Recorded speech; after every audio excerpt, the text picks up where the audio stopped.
अस्सलामु अलैकुम वरहमतुल्लाहि वबरकातुहू। आज हम जमात नवी का बरक़ रवा इस चैप्टर को देखेंगे। ये चैप्टर बहुत ही ज़्यादा इम्पॉर्टेंट है। करंट इलेक्ट्रिसिटी यानी बरक़ रवा, ये आप लोगों के 9, 10th, 11th, 12th इसी तरीके से हमारी जो रोज़मर्रा की ज़िंदगी है इसके अंदर भी ये बहुत ही यूज़फुल होता है। इस सबक में हमें देखना है बरक़ी ख़वा और बरक़ी ख़वा का फ़र्क, मज़ाहिमत और ओहम का क़ानून, मौसिल और हाजिज़ और मज़ाहिमों का निज़ाम और इनकी असर अंगेज़ मज़ाहिमत। तो चलिए शुरू करते हैं। हमारे गिरदोपेश जदीद माशरे में बिजली बेहद अहमियत की हामिल है। रोज़मर्रा ज़िंदगी में हर काम के लिए हम बिजली पर इन्हिसार रखते हैं। इसकी अहमियत का एहसास इस वक्त होता है जब बिजली मुनक़ता हो जाती है तो दवाखानों, बैंकों, दफ्तरों और बहुत से खानगी इदारों में जनरेटर का इस्तेमाल करके बिजली का मुतबादिल इंतज़ाम करते हैं। यानी हम देख रहे हैं कि हमारी आज की रोज़मर्रा की ज़िंदगी में हमें इलेक्ट्रिसिटी की, बिजली की बहुत ही ज़्यादा ज़रूरत है और हम इसी पर मुनस्सिर होते हैं। जब बिजली मुनक़ता हो जाए यानी कि लाइट चले जाती है या बिजली कट जाती है तो हम देखते हैं कि दवाखानों में, बैंकों में, दफ्तरों में, घरों में, उसी तरीके से खानगी इदारों में हमारे पास जनरेटर, इन्वर्टर, ये तमाम चीज़ें मौजूद है। बरक़ी भट्टी, बरक़ी मोटर और चंद तकनीकी आलात के इस्तेमाल के लिए सनती कारोबार में इस्तेमाल की जाती है। रेफ्रिजरेटर, ओवन, मिक्सर, पंखे, वॉशिंग मशीन, वैक्यूम क्लीनर, रोटी मेकर, इसी तरीके से मुख्तलिफ घरेलू बरक़ी आलात जिसने हमारे वक्त और मेहनत की बचत की है, इन चीज़ों के इस्तेमाल के लिए हम बिजली का इस्तेमाल करते हैं। इसके अलावा हमारे पास और कोई भी ऑप्शन या मुतबादिल नहीं है। सिर्फ इंसानों को ही नहीं बल्कि मुख्तलिफ जानवरों को भी बिजली की ज़रूरत होती है। मसलन ईल मछली शिकार करने के लिए और ख़ुद की हिफाजत करने के लिए बिजली का इस्तेमाल करती है। कड़क कर गिरने वाली बिजली ये कुदरती बरक़ रवा की बेहतरीन मिसाल है। तो इसके बाद हम देखेंगे, ज़रा याद कीजिए, आपने कोई आबशार देखा ही होगा। पानी कहाँ से कहाँ गिरता है। आबशार हमें पता है पानी हमेशा ऊपर से क्या है, नीचे की जानिब गिरता है। तो उसी तरीके से बिजली तैयार की जाती है, इसे स्टोर किया जाता है। बिजली तैयार करने के लिए बंद का पानी ऊंचाई से छोड़ा जाता है। कशिश सुखल की वजह से यानी ज़मीन की ग्रेविटी की वजह से वो पानी नीचे की सतह पर गिरता है। आप जानते हैं कि दो नुक़ात के दरमियान पानी के बहाव की सिमत इन नुक़ात की सतहों पर मुनस्सिर होती है। इसका क्या मतलब है, आइए समझ लेते हैं। जैसा कि हम यहाँ पर देख सकते हैं कि हमें क्या है, दो प्लास्टिक की बोतलें यहाँ पे नज़र आ रही हैं। अब यहाँ पर जो हम फर्स्ट फिगर में देखेंगे कि पहली बोतल जो है वो थोड़ी टेबल के ऊपर हमें रखना है और इसमें पानी भरना है, और जो दूसरी बोतल है उसे हमें ज़मीन पर रखना है, और इन दोनों के दरमियान में हमें क्या करना है, रबर का चिमटा लगाना है। अब जैसे ही हम क्या करेंगे, चिमटा निकाल देंगे तो क्या होगा, पानी जो है ऊपर वाली बोतल से कहाँ जाएगा, नीचे वाली बोतल की तरफ बहना शुरू होगा। और ये पानी कब तक बहेगा, जब तक कि दोनों के जो बोतल के अंदर का पानी जो है उसकी सतह जो है वो लेवल में ना आ जाए, यानी बैलेंस ना हो जाए। इसका मतलब यहाँ पर जो पिछली स्लाइड में आप लोगों को बताया गया था कि दो नुक़ात के दरमियान पानी के बहाव की सिमत इन नुक़ात की सतहों पर मुनस्सिर होती है। यानी कि अगर कभी पानी की सतह जो एक बोतल थी वो कहाँ पर थी, ऊपर थी, और एक बोतल थी वो कहाँ थी, नीचे थी, तो पानी हमेशा ऊपर से नीचे की जानिब आएगा, ना कि नीचे से ऊपर की जानिब। और इन दोनों के दरमियान में बहाव कब तक होगा, पानी कब तक फ्लो होगा, जब तक कि दोनों का जो क्या है, लेवल है वो इक्वल ना हो जाए। तो जिस तरीके से पानी भी ज़्यादा से कम की तरफ क्या होता है, बहता है, उसी तरीके से बरक़ी रव यानी इलेक्ट्रिक करंट भी हमेशा ज़्यादा ख़वा से तो कम ख़वा की तरफ क्या होती है, बहती है। और इसे ही हम क्या कहते हैं, बरक़ी ख़वा का फ़र्क कहते हैं। पानी के बहाव की तरह बरक़ी रव का बहाव भी बरक़ी सतहों पर मुनस्सिर होता है। यानी कि सतह कैसी है। अगर पॉजिटिव और निगेटिव की बात करें तो हमेशा पॉजिटिव से तो निगेटिव की तरफ बहेंगी। इस बरखी सतह को बरखी हवा का फर्क कहते हैं। मुस्बत बरखीरे पर ज़्यादा बरखी हवा वाली सतह से कम बरखी हवा सतह की जानिब इसका बहाव होता है। यानी कि अगर एक सतह मुस्बत है और दूसरी सतह मनफी है तो ज़्यादा हवा किस पर होगा, मुस्बत पर होगा। तो इलेक्ट्रिक करंट मुस्बत से मनफी की तरफ बहता है। आप मुताला कर चुके हैं कि बरखी रव का बहाव इलेक्ट्रॉन जो मनफी बारदार होते हैं इसके हटाव की वजह से होता है। बरखी रव यानी कौन है, करंट है। अब करंट किसे कहते हैं, इलेक्ट्रॉन के बहाव को क्या कहते हैं, करंट कहते हैं। याद रखिए, what is electric current, the flow of electron और the flow of charge is called a current. Electron के बहाव को क्या कहते हैं, बरखी रव कहते हैं। याद रखना है, इलेक्ट्रॉन कम बरखी हवा वाली सतह से ज़्यादा बरखी हवा वाली सतह की तरफ बहते हैं। दोनों अलग अलग पॉइंट है, याद रखिए। करंट कहाँ से कहाँ बह रहा है, करंट मुस्बत से मनफी की तरफ और इलेक्ट्रॉन मनफी से मुस्बत की तरफ। दोनों की डायरेक्शन जो है वो अपोजिट होती है, इसलिए ये करंट को हम कन्वेंशनल करंट कहते हैं। इम्पॉर्टेंट पॉइंट कहा जा रहा है, इलेक्ट्रिक करंट मुस्बत बरखीरे से तो मनफी बरखीरे की तरफ बहता है, जबकि इलेक्ट्रॉन जो है वो मनफी से तो मुस्बत की तरफ, कम बरखी हवा वाली सतह से ज़्यादा बरखी हवा वाली सतह की तरफ बहते हैं। जैसा कि हम मिसाल लेते हैं कि आसमान में चमकने वाली बिजली, कम बरखी हवा वाले बादलों से ज़्यादा बरखी हवा वाले ज़मीन की सतह तक इलेक्ट्रॉन का बहाव होता है। यानी बिजली हमेशा क्या है, बादलों से तो ज़मीन की तरफ ही गिरती है। यानी कि जो बिजली है वो उनके बादल जो है उसमें बरखी हवा कैसा है, कम है, और ज़मीन है उसका बरखी हवा कैसा है, ज़्यादा है। तो कम बरखी हवा वाले बादलों से ज़्यादा बरखी हवा वाले ज़मीन की सतह तक यहाँ पे इलेक्ट्रॉन का बहाव होता है। इलेक्ट्रॉन कम से ज़्यादा और करंट ज़्यादा से कम। यहाँ पर हम देख सकते हैं कि दो मौसिल हम लोगों को दिए गए हैं, ए और बी। इन दोनों की बरखी हवा के फ़र्क को इस मौसिल के दरमियान का बरखी हवा का फ़र्क कहते हैं। मुस्बत और मनफी इन दोनों बरखी हवा के फ़र्क को क्या कहते हैं हम, बरखी हवा का फ़र्क। शक्ल के मुताबिक ए पॉजिटिव है यानी ज़्यादा बरखी हवा है, और बी जो है ये कम बरखी हवा वाला मौसिल है। अगर इन दोनों मौसिलों को हम तार के ज़रिए जोड़ें तो दोनों सिरों के दरमियान बरखी हवा का फ़र्क पैदा होगा। तो आप बताइए इलेक्ट्रॉन का बहाव कहाँ से कहाँ होगा, इलेक्ट्रॉन का बहाव कम से ज़्यादा की तरफ। कम कौन है, मनफी। तो इलेक्ट्रॉन का बहाव बी से तो ए की जानिब है। उसी तरीके से बरखी रव अपोजिट डायरेक्शन में होंगी, यानी बरखी रव ए से बी की तरफ। बरखी रव इस वक्त तक बहेंगी जब तक दोनों मौसिल ए और बी का बरखी हवा मसावी ना हो जाए। तो करंट कब तक बहेगा इसके अंदर, जब तक कि दोनों का वोल्टेज इक्वल ना हो जाए।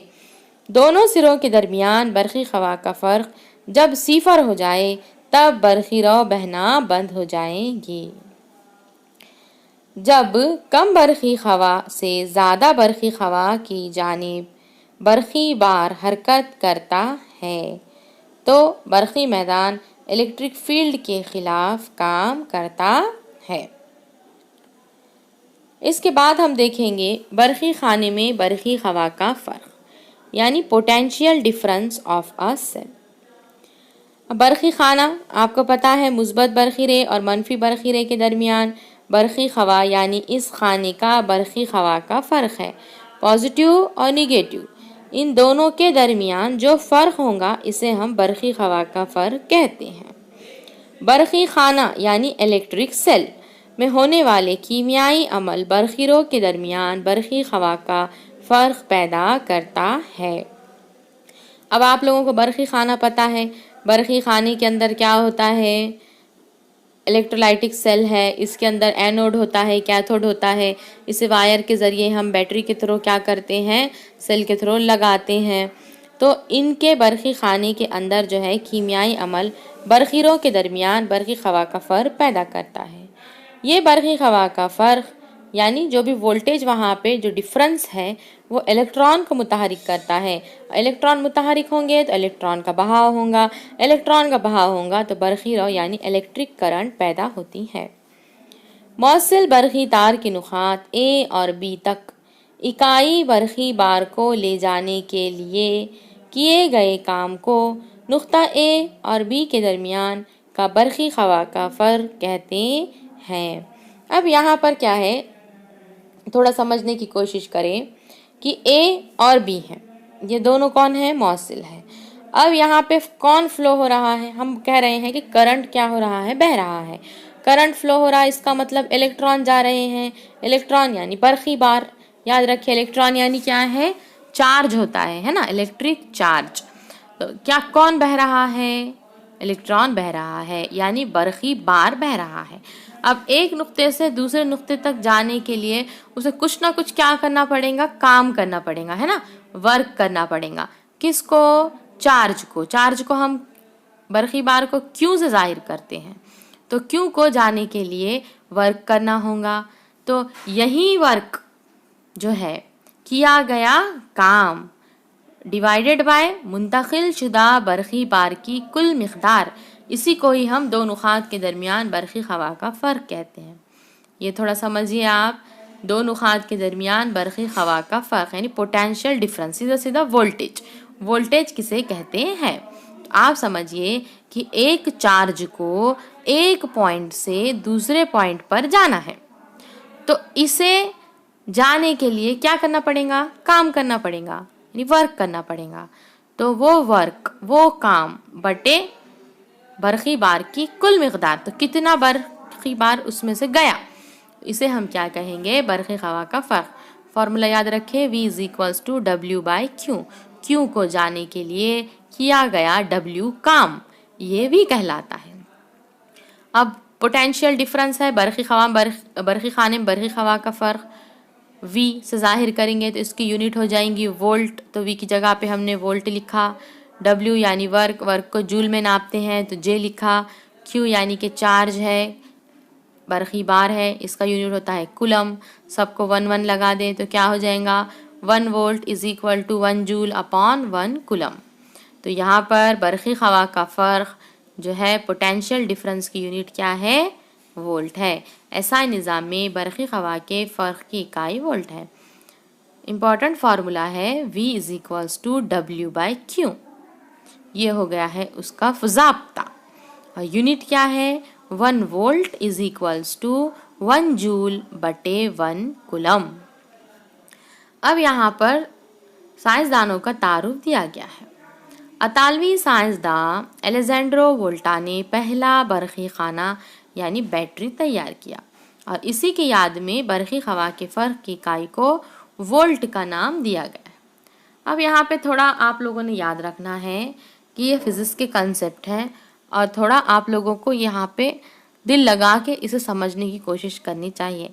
बायोलॉजी हो गया है, केमिस्ट्री हो गया है, ये थ्योरेटिकल होते हैं, इसमें आप लोगों को जल्दी से समझ में आ जाता है, लेकिन फ़िज़िक्स के अंदर आप लोगों को थोड़ा ध्यान लगाना होगा कि बोला क्या जा रहा है। मुंतकिल शुदा बरक़ी बार की कुल मिक़दार, यानी इलेक्ट्रिक चार्ज क्या हो रहा है, जा रहा है। चार्ज ये जा रहा है, इसका मतलब करंट फ्लो हो रहा है, बरक़ी रौ बह रही है।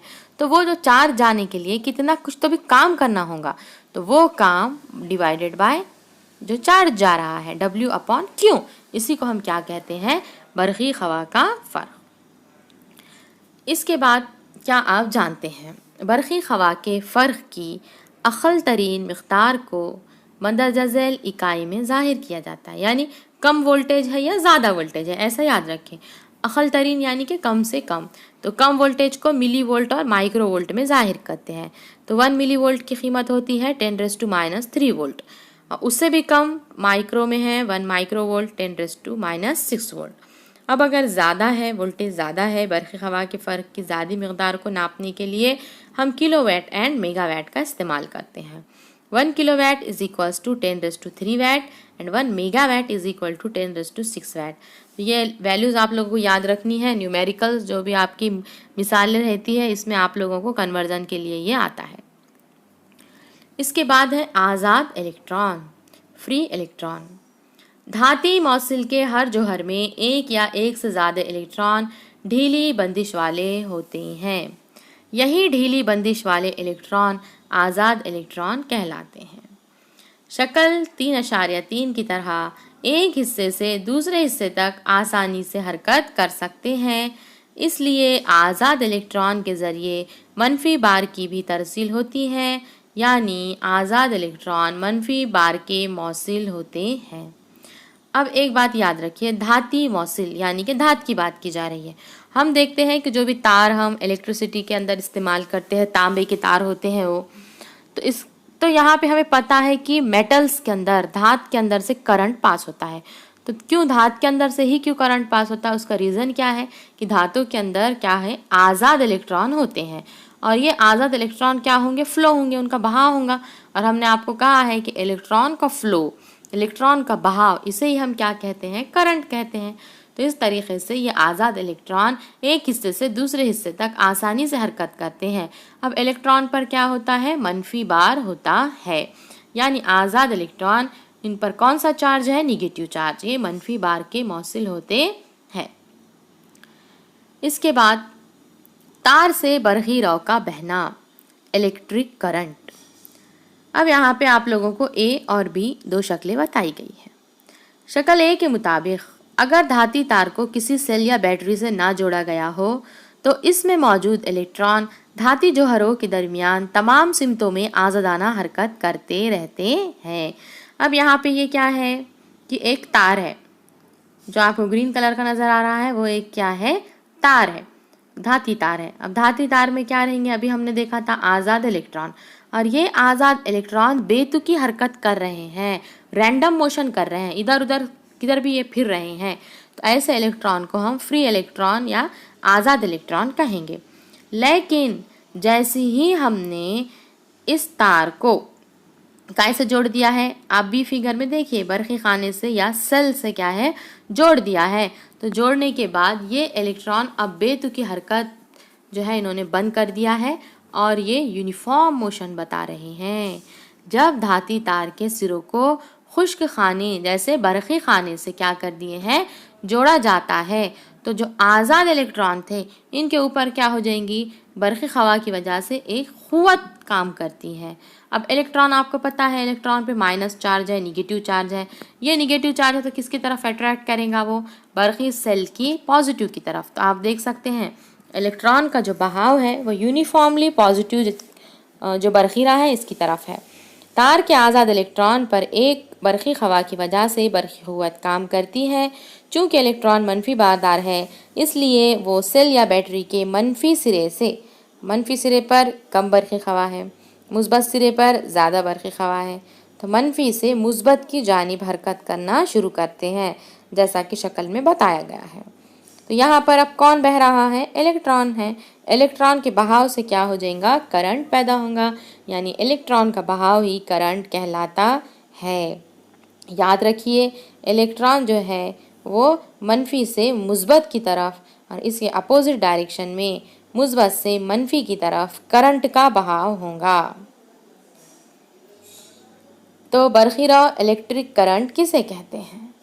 अगर हम सादा जुमलों में बोले तो इलेक्ट्रॉन का बहना बरक़ी रौ कहलाता है। मौसिल में इलेक्ट्रॉन का बहना बरक़ी रौ कहलाता है। और जब हम इसे फॉर्मूले की शक्ल में लिखें तो बरक़ी रौ को आई से ज़ाहिर करते हैं। आई, कौन बह रहा है, इलेक्ट्रॉन। इलेक्ट्रॉन यानी चार्ज, बरक़ी बार, इसे हम क्यू से ज़ाहिर कर रहे हैं। टी टाइम के अंदर क्या है, बह रहे हैं, यानी इकाई वक्त में बह रहे हैं। तो फॉर्मूला क्या हो जाएगा, I is equals to Q upon T.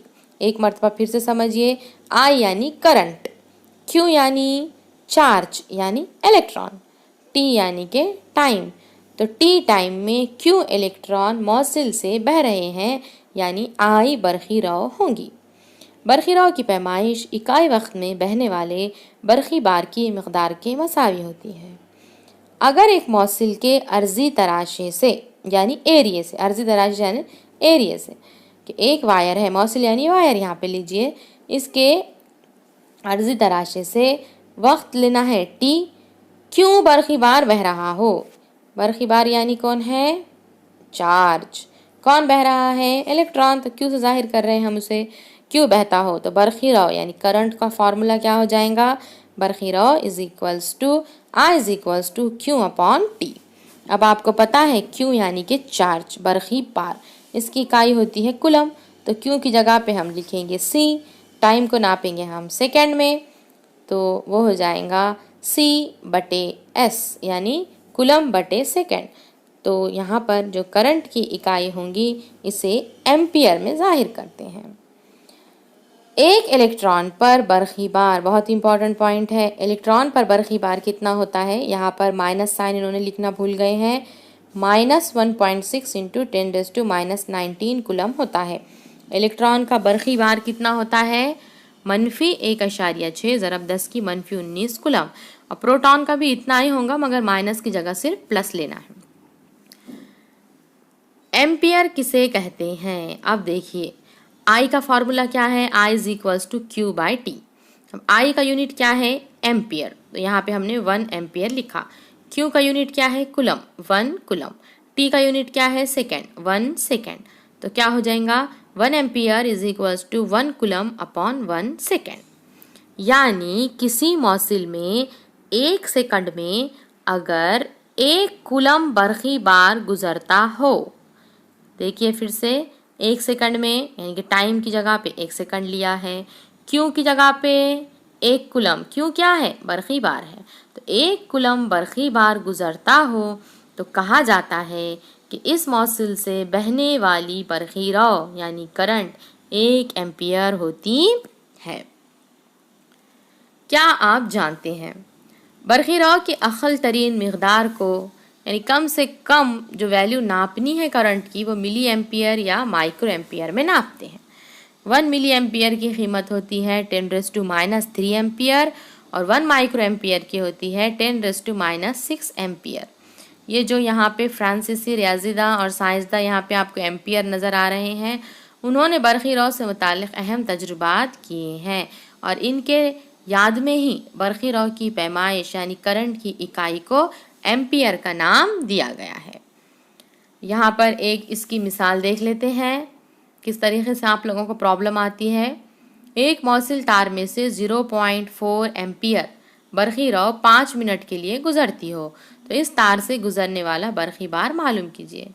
सबसे पहले आपने दिया हुआ क्या है वो लिखना है। अब यहाँ पे देखिए 0.4 एम्पियर, एम्पियर दिखा है, इसका मतलब करंट होगा, तो आई है, I is equal to 0.4 ampere. 5 minute यानी टाइम हमें समझ आ रहा है, लेकिन हमें पता है टाइम को सेकंड में कन्वर्ट करना होगा।